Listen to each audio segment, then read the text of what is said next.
Est-ce que vous connaissez cet homme? Salut à tous, c'est Axel BNN, j'espère que vous allez bien, moi ça va nickel comme d'habitude.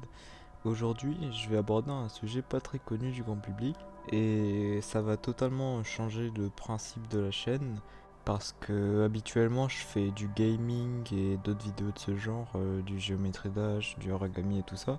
Et aujourd'hui, je vais me lancer dans un sujet un peu plus lointain, les creepypastas et les traumas.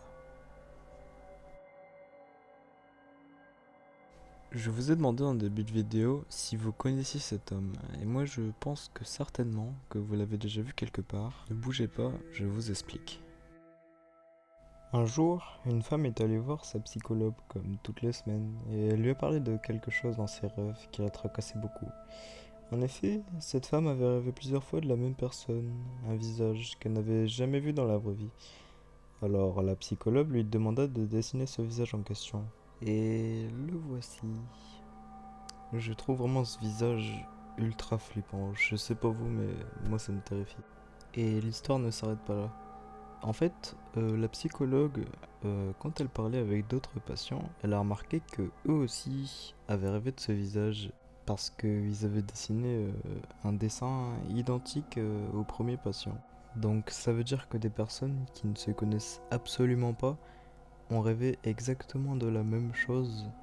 Je pense que la coïncidence est quand même assez poussée, hein. C'est pour ça que la psychologue a créé un site pour savoir qui est-ce qui avait rêvé de cet homme. Et il s'avère que plus de 2000 personnes, plus ou moins, ont rêvé de ce même visage. Et la théorie aujourd'hui, elle reste encore inconnue.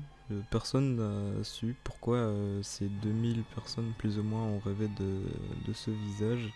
Et puis même si quelqu'un trouvait une théorie à ce sujet, comment est-ce qu'il pourrait le prouver? Personnellement, je pense que c'est une creepypasta qui restera un mystère.